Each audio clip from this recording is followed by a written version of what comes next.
ब्रह्म विद्या उपनिषद शांति पाठ। हे परमात्मन, आप हम दोनों गुरु शिष्य की साथ साथ रक्षा करें, हम दोनों का साथ साथ पालन करें, हम दोनों साथ साथ शक्ति अर्जित करें, हम दोनों की पढ़ी हुई विद्या प्रखर हो, हम दोनों एक दूसरे के प्रति कभी ईर्ष्या द्वेष ना करें। हे शक्ति संपन्न, हमारे आदि भौतिक, आदि दैविक, आध्यात्मिक तापों का शमन हो, अक्षय शांति की प्राप्ति हो। अब ब्रह्म विद्या नामक उपनिषद का वर्णन करते हैं। अद्भुत एवं श्रेष्ठ कर्म करने वाले विष्णु रूप पर ब्रह्म की कृपा से दुर्भाग्नि अटल अग्नि या ज्ञान के स्वरूप वाली ब्रह्म विद्या का रहस्य बताया जाता है। जिस प्रकार ब्रह्म को प्रणव के एक अक्षर ओम के रूप में ब्रह्म ज्ञानियों ने कहा है, उसी प्रकार उस ब्रह्म विद्या के शरीर, स्थान एवं तीन काल का वर्णन करता हूं। इस ओंकार में तीन देवता, तीन लोक, तीन वेद और तीन अग्नियां हैं। शिव स्वरूप स्त्री अक्षर की तीन और आदि मात्राएं अकार, उकार, मकार और अनुसार हैं। ब्रह्म ज्ञानियों ने अकार का शरीर ऋग्वेद, गार्हपत्य अग्नि, पृथ्वी तत्व और ब्रह्मा को बतलाया है। उकार का शरीर यजुर्वेद, दक्षिणाग्नि, आकाश तत्व तथा भगवान विष्णु को बताया है। मकार का शरीर सामवेद, आहवनीय अग्नि, द्युलोक, ईश्वर और परम वेद को कहा गया है। शंख के मध्य भाग की तरह अकार सूर्य मंडल के मध्य में प्रतिष्ठित है और चंद्रमा के सदृश ऊकार उसी चंद्रमंडल में स्थित है। धूम रहित अग्नि और विद्युत में अग्नि सदृश मकार प्रतिष्ठित है। इस तरह से तीन मात्राओं को सूर्य, चंद्र, अग्नि के रूप में जानना चाहिए। जिस तरह से दीपक की शिखा ऊपर की ओर रहती है, इसी तरह से प्रणव के ऊपर की अर्धमात्रा की स्थिति को जानना चाहिए। वह शिखा अर्थात लौ प्रथम सूत्र के सदृश दृष्टिगोचर होती है। सूर्य सदृश वह नाड़ी सूर्य का भेदन करके तथा 72,000 नाड़ियों का भेदन करके मूर्धा में प्रतिष्ठित होने वाली सभी प्राणियों को वरदान प्रदान करने वाली एवं सबको व्याप्त करके स्थित रहने वाली है। कांस्य धातु निर्मित घंटे का शब्द जिस प्रकार शांति प्रदान करता हुआ विलीन हो जाता है, उसी प्रकार ओंकार की साधना द्वारा सभी तरह की इच्छाएं शांत हो जाती हैं। जिस तत्व में शब्द विलीन हो जाता है, उसे परब्रह्म कहा गया है। जो बुद्धि ब्रह्म में विलीन हो जाती है, वह अमृत स्वरूप ब्रह्म स्वरूप कही गई है। वायु, तेज तथा आकाश, इन तीनों से जीव की उपमा दी जाती है। इस जीव का प्रमाण बाल की नोक का 100वां भाग कल्पित किया गया है। वह जीव विश्व संज्ञक शुद्ध तत्व निर्मल स्वरूप नाभि प्रदेश में प्रतिष्ठित है। वह सूर्य के सदृश संपूर्ण जगत को प्रकाशित करने वाला और कल्याणकारी है। जीव सकार और हकार सर्वदा करता है। इसके प्रभाव से वह जीव नाभि रंध्र से उत्क्रमण करता रहता है और उसे किसी प्रकार के विषय व्याप्त नहीं करते। दुग्ध से मथकर निकाले गए घृत की भांति उस निष्कल अर्थात कला रहित सबके कारण रूप आत्म तत्व को प्राण के 5 आयामों द्वारा जाना जाता है। देह के 5 तत्वों में प्राण तत्व प्रवाहित होते हैं। इन 5 में प्रवाहित प्राण के 5 आयाम माने गए हैं। जिस प्रकार मथने वाले दंड से दुग्ध को मथा जाता है, उसी प्रकार 4 कलाओं से युक्त हृदय में स्थित प्राण तत्व को श्वास प्रश्वास को शरीर में भ्रमण कराया जाता है। इस शरीर में शीघ्रगामी महापक्षी विश्राम न करता हुआ निवास करता है। जब श्वास रुक जाता है तब जीव निष्कल हो जाता है। आकाश में स्थित निष्कल तत्व का चिंतन करता हुआ वह भवबंधन से मुक्त हो जाता है। जो पुरुष हृदय में स्थित इस अनाहत ध्वनि युक्त प्रकाश युक्त चिदानंद हंस को जानता है, वह हंस कहा जाता है। जो ज्ञानी पुरुष रेचक और पूरक को त्याग करके कुंभक में स्थित होकर प्राण एवं अपान को एक करके मस्तक में प्रतिष्ठित अमृत को ध्यान पूर्वक आदर सहित पीता है, तथा जो नाभि के मध्य में दीपक की तरह सुप्रकाशित महादेव पर अमृत का सिंचन करता हुआ हंस हंस का जप करता है, उसे पृथ्वी पर निवास करते हुए जरा मरण रोग आदि विकार नहीं होते, तथा वह अड़मा आदि सिद्धियों विभूतियों का अधिकारी हो जाता है। जो ज्ञानी पुरुष सदा ही इस ब्रह्म विद्या के अभ्यास में लगा रहता है, उसे ईश्वरत्व की प्राप्ति हो जाती है।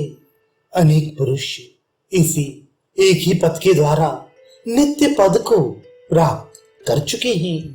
हंस रूपी विद्यामृत के सदृश नित्यत्व का इस जगत में और कोई साधन नहीं है। जो ज्ञानी मनुष्य इस हंस नाम की परम पावन परमेश्वरी महाविद्या को प्रदान करता है, उसकी सर्वदा ज्ञान पूर्वक प्रजा के सहित सेवा करनी चाहिए। गुरु जो कुछ शुभ या अशुभ आदेश दे, उसका पालन शिष्य को बिना कुछ विचार किए संतोष वृत्ति से सतत करना चाहिए। इस हंस विद्या को गुरु से प्राप्त करके मनुष्य सदा ही गुरु की शुश्रूषा करे। गुरु की सहायता से आत्मा द्वारा आत्मा का साक्षात्कार करके तथा ब्रह्म को निश्चय पूर्वक बुद्धि द्वारा जान करके वर्णाश्रम जाति आदि के संबंध एवं वेद तथा शास्त्रों की बातों को निसंकोच भाव से त्याग कर गुरु की सदा ही सेवा शुश्रूषा करे। इसी से मनुष्य का सच्चा कल्याण होता है। श्रुति का कथन संशय रहित परमार्थ रूपी है। श्रुति का विरोध होने पर अन्य और कुछ भी प्रमाण नहीं है। जो बिना प्रमाण होगा वे अनर्थकारी अर्थात हानिकारक होगा। देह में स्थित चेतना को कला या विभाग युक्त तथा देह रहित परम चेतना को निष्कल कला रहित जानना चाहिए। आप गुरु के उपदेश से ज्ञात होने वाला यह तत्व सर्वत्र संभाव से प्रतिष्ठित है। जो ज्ञानी पुरुष हंस हंस बोलता है, वह ब्रह्मा विष्णु एवं शिव का कल्याणकारी रूप है। वह गुरु के उपदेश से सर्वतोमुख वाली सर्वत्र व्याप्त ब्रह्म को जानने में समर्थ हो सकता है। जिस प्रकार तिलों में तेल एवं पुष्पों में गंध विद्यमान रहता है, उसी प्रकार पुरुष के इस शरीर में बाहर भीतर वही ब्रह्म विद्यमान रहता है। जिस प्रकार मशाल के प्रकाश से वस्तु को देख करके मशाल का परित्याग कर दिया जाता है। उसी प्रकार ज्ञान के माध्यम से ज्ञातव्य विषय की प्राप्ति हो जाने पर ज्ञान का परित्याग कर दिया जाता है। सकल अर्थात कला युक्त को पुष्प की भांति एवं उसकी गंध को निष्कल की भांति मानी, अथवा सकल वृक्ष के सदृश है और उसकी छाया निष्कल कला रहित है। ऊपर कहे अनुसार निष्कल एवं सकल भाव सर्वत्र दृष्टिगोचर होता है।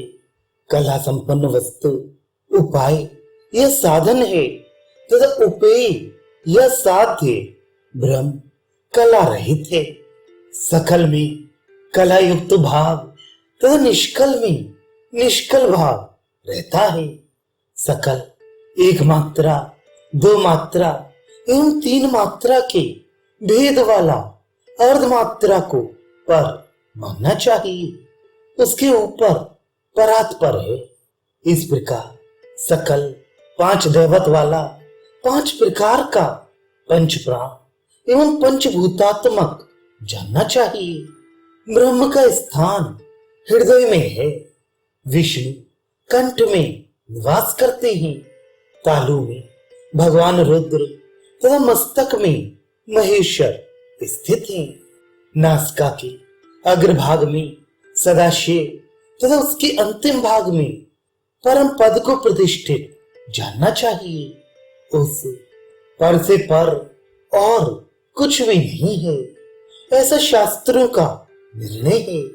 उस देहातीत को नासिका के अग्रभाग से 12 अंगुल ऊपर जानना चाहिए तथा उसके अंतिम भाग सहस्त्रार चक्र में व्यापक प्रभु को स्थित जानना चाहिए।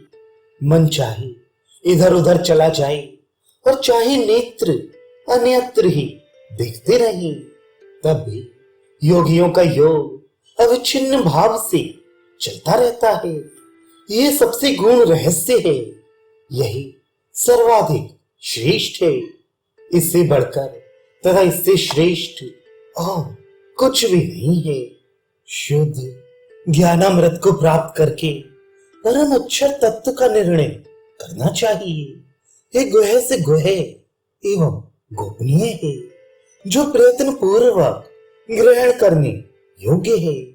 ये ब्रह्म विद्या ना तो अपुत्र को देनी चाहिए और ना ही अशिष्य को कभी देनी चाहिए। ये विद्या उसी को देनी चाहिए जो गुरु का सच्चा भक्त हो, सदा नित्य भक्ति परायण रहे।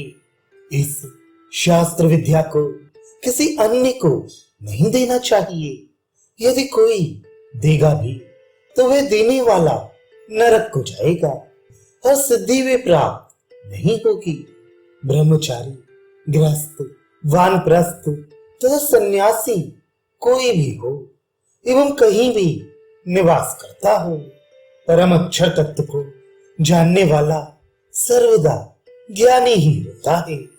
यदि कोई मनुष्य विषय भोगी, विषयों में आसक्त रहने वाला हो, तब भी वह इस शास्त्र के ज्ञान से देहांतर अर्थात मृत्यु के पश्चात शुभ गति को प्राप्त हो जाता है।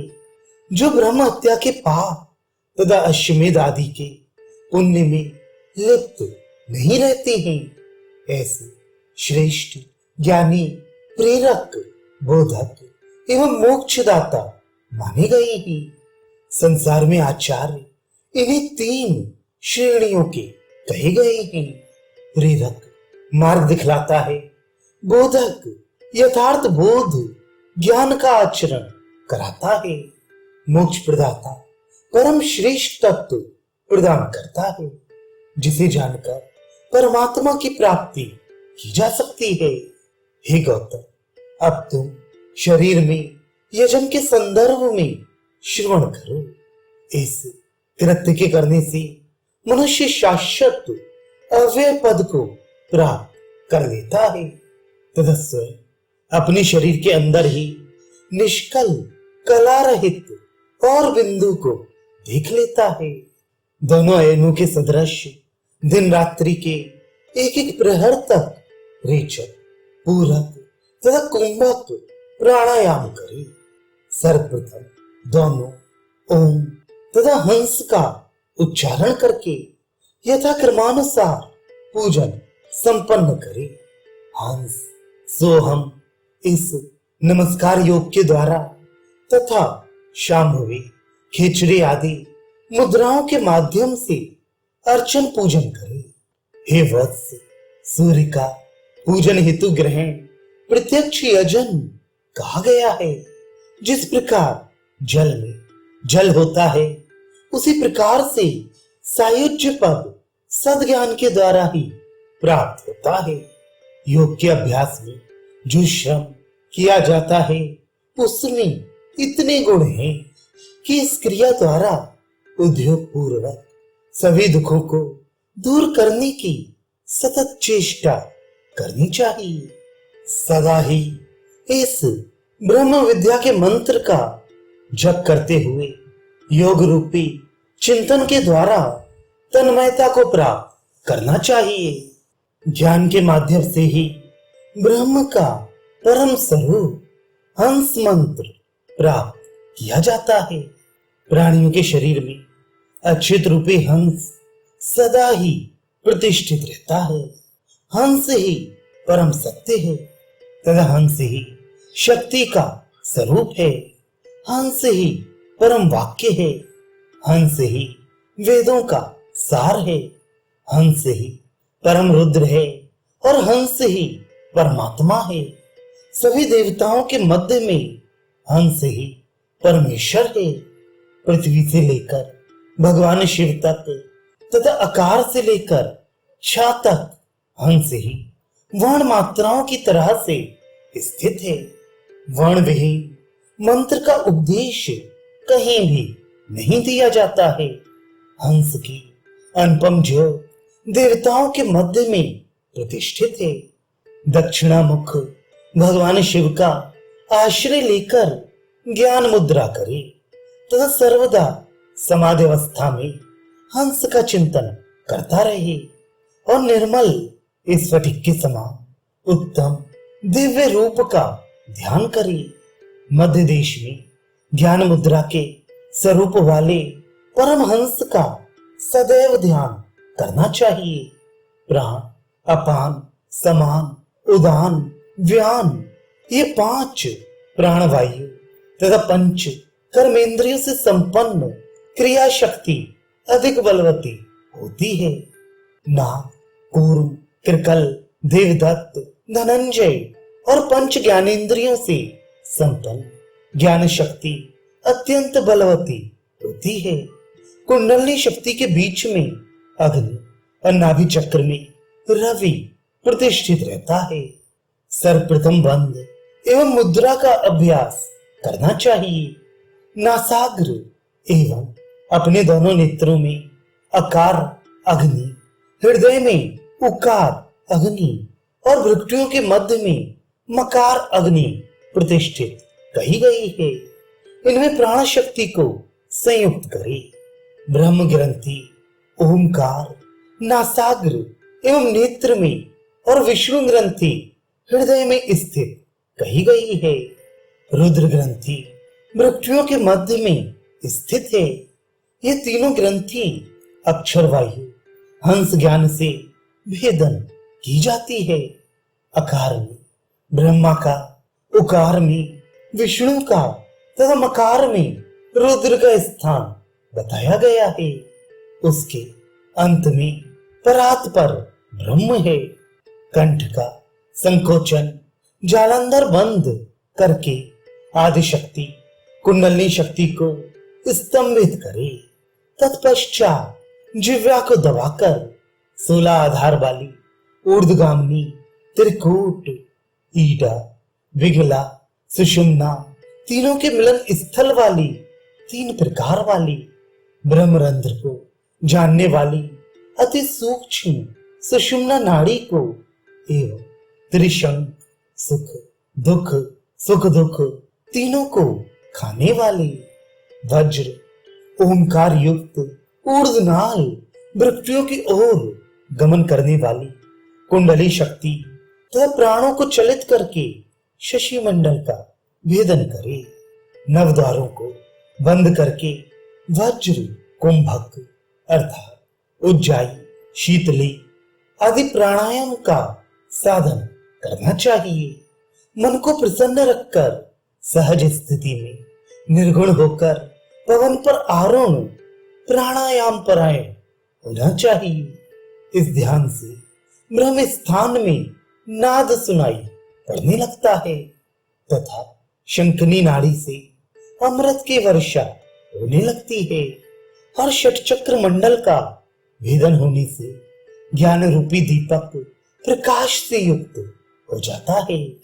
समस्त भूत प्राणियों में प्रतिष्ठित परम देव का सदा ही पूजन करना चाहिए। वे आत्म स्वरूप, ज्ञान स्वरूप तथा व्याधि से रहित हैं। उन सर्वव्यापी निरंजन के दिव्य रूप का दर्शन करके हंस हंस का निरंतर जप करते रहना चाहिए। प्राणियों की देह में स्थित प्राण और अपान की ग्रंथि को अजपा जप कहा जाता है। इसे नित्य प्रति 21,600 बार जप करता हुआ हंस सोहम के रूप में परिणित हो जाता है। साधक को सदा ही कुंडली के पूर्व में अधोलिंग का, शिखा स्थान में पश्चिम लिंग का, भ्रुकुटियों के मध्य में ज्योतिर्लिंग का ध्यान करना चाहिए। मैं अच्युत हूँ, मैं अचिंत्य अर्थात चिंतन से परे हूँ, मैं तर्क की सीमा से बाहर हूँ, मैं अजन्मा हूँ, मैं व्रण रहित स्वस्थ हूँ, मैं काया से विहीन हूँ, मैं अंग रहित एवं भय से रहित हूँ, मैं शब्द रहित हूँ, रूप रहित, आकार रहित, स्पर्श से परे एवं अद्वय हूँ, मैं रस से विहीन, रस रहित हूँ, गंध से रहित तथा अनादि अमृत का रूप हूँ, मैं अक्षय क्षय रहित हूँ, लिंग रहित हूँ, अजर एवं निष्कल अर्थात कला रहित हूँ, मैं अमूक अर्थात वाक शक्ति युक्त एवं प्राण रहित हूँ, चिंतन से परे तथा मैं ही क्रिया रहित हूँ, मैं अंतर्यामी हूँ, अग्राह्य अर्थात पकड़ने में न आने वाला हूँ, मैं निर्देश रहित एवं लक्षण रहित हूँ, मैं कुल गोत्र एवं शरीर रहित हूँ, मैं नेत्रेंद्रिय रहित हूँ तथा वागिंद्रिय रहित भी हूँ, मैं अदृश्य हूँ, अवर्ण हूँ, अखंड एवं अद्भुत हूँ, मैं अश्रुत हूँ, अदृष्ट हूँ, अन्वेषण योग्य एवं अमर हूँ, मैं वायु रहित, आकाश तत्व से रहित, तेजो विहीन, व्यभिचार, नियमोल्लंघन से रहित, अज्ञेय, अजन्मा, जन्म रहित, सूक्ष्म, अति सूक्ष्म एवं अविकारी अर्थात विकार रहित हूँ, मैं सत्य गुण, रजोगुण एवं तमोगुण से रहित हूँ, गुणों से अतीत हूँ, माया रहित, अनुभव स्वरूप हूँ, अनन्य तथा अविषय अर्थात विषय रहित हूँ, मैं अद्वैत हूँ, पूर्ण हूँ, मैं न बाहर हूँ और न ही भीतर हूँ, मैं श्रोत्र रहित हूँ, अधीर हूँ, अव्यक्त हूँ और मैं व्याधि रहित भी हूँ, मैं अद्वय, आनंद रूप, विज्ञान घन एवं अविकारी अर्थात विकार रहित हूँ, मैं इच्छा रहित हूँ, लिप्त न रहने वाला हूँ, मैं ही अकर्ता तथा अद्वैत भी मैं ही हूँ, मैं अविद्या युक्त कार्य से रहित हूँ, मैं मन एवं वाणी से अगोचर अर्थात परे हूँ, मैं अल्प रहित हूँ, शोक रहित हूँ, विकल्प रहित एवं विशिष्ट अग्नि से रहित हूँ, मैं आदि मध्य एवं अंत से विहीन हूँ, मैं आकाश के समान हूँ, मैं आत्म चैतन्य रूप हूँ तथा आनंद चेतन घन के सदृश हूँ, मैं आनंद रूप अमृत स्वरूप हूँ, मैं आत्म संस्थित हूँ, सभी की अंतरात्मा भी मैं ही हूँ, मैं आत्म काम हूँ तथा आकाश से अधिक व्यापक परमात्मा स्वरूप परमेश्वर मैं ही हूँ। मैं ईशान हूँ, पूजनीय हूँ, उत्तम पुरुष हूँ, मैं उत्कृष्ट हूँ, उपदृष्टा हूँ तथा परे से परे हूँ। मैं केवल हूँ, कवि हूँ, कर्माध्यक्ष हूँ, मैं ही कारणों का कारण अर्थात अधिपति हूँ। मैं गुप्त आशय हूँ, गुप्त रखने वाला हूँ, एवं मैं ही नेत्रों का भी नेत्र हूँ। मैं चिदानंद हूँ, चेतना प्रदान करने वाला हूँ, चिदघन एवं चिन्मय स्वरूप हूँ। मैं ज्योतिर्मय हूँ और ज्योतियों में सर्वश्रेष्ठ ज्योतिरूप मैं ही हूँ। मैं अंधकार में साक्ष स्वरूप हूँ, तुर्य का भी तुर्य हूँ, अंधकार से परे हूँ। मैं दिव्य देव स्वरूप हूँ, दूरदर्श और दृष्टि का आधार शाश्वत हूँ। मैं नित्य हूँ, निर्दोष हूँ, क्रिया रहित तथा निरंजन हूँ। मैं निर्मल, निर्विकल्प, निराख्या और निश्चल हूँ। मैं निर्विकार अर्थात विकार रहित, नित्य पूत अर्थात सदैव पवित्र, निर्गुण, निष्प्रह हूँ। मैं इंद्रियों से रहित, नियंता, निरपेक्ष एवं निष्कल हूँ। मैं परमात्म पुरुष हूँ, परम पुराण हूँ। मैं ज्ञान समुद्र हूँ, प्राज्ञ प्रपंच का शमन करने वाला भी मैं हूँ। मैं परामृत तथा पुरातन पूर्ण प्रभु हूँ। मैं पूर्णानंद एक बोध रूप हूँ तथा अंतरात्मा एवं एक रस सर्वदा एक रूप भी मैं ही हूँ। मैं प्रज्ञाता अर्थात विशेष ज्ञाता हूँ।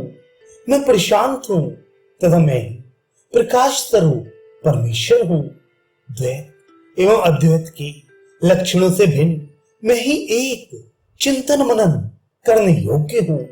मैं बुद्धि हूँ, मैं ही भूतपाल अर्थात समस्त प्राणियों का पालन करने वाला हूँ। प्रकाश स्वरूप भगवान भी मैं हूँ। महादेव, महाज्ञेय एवं महान महेश्वर भी मैं ही हूँ। मैं विमुक्त हूँ, विभु हूँ, वर्ण करने योग्य हूँ तथा मैं ही व्यापक हूँ। मैं श्रेष्ठ वैश्वानर एवं वासुदेव हूँ तथा संपूर्ण विश्व का चक्षु रूप भी मैं ही हूँ। मैं विश्व से अधिक हूँ। मैं विश्व का कर्ता विशद विष्णु हूँ। मैं शुद्ध शुक्र शांत स्वरूप हूँ। शाश्वत तथा शिव भी मैं हूँ। मैं समस्त भूत प्राणियों का अंतरात्मा हूँ। मैं नित्य एवं सनातन हूँ। मैं अपनी महिमा में स्थित रहकर सदैव प्रकाशित होता रहता हूँ। मैं सभी के अंतःकरण में स्वयं ज्योत रूप में स्थित एवं समस्त प्राणियों का अधिपति हूँ। सभी भूत प्राणी मुझ में ही निवास करते हैं।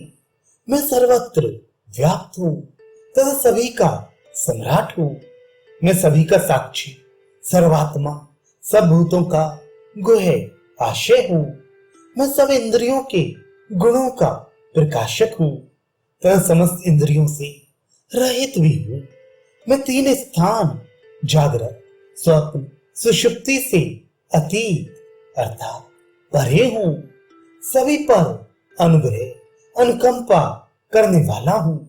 मैं सच्चिदानंद पूर्ण आत्मा हूँ तथा सभी का प्रेमास्पद हूँ। मैं सच्चिदानंद मात्र हूँ एवं स्वयं प्रकाशमान चेतन घन स्वरूप हूँ। मैं सत्य स्वरूप सतमात्र सिद्ध तथा सभी की आत्मा हूँ। समस्त प्राणियों का आधार स्वरूप सत्य स्वरूप सभी के बंधन को हरने काटने वाला, सबको अपना ग्रास बनाने वाला, सभी को देखने वाला और सभी का अनुभव रूप मैं ही हूँ। जो इस प्रकार तत्व का ज्ञाता है वही पुरुष कहा जाता है। इस प्रकार की ये उपनिषद रहस्य विद्या है।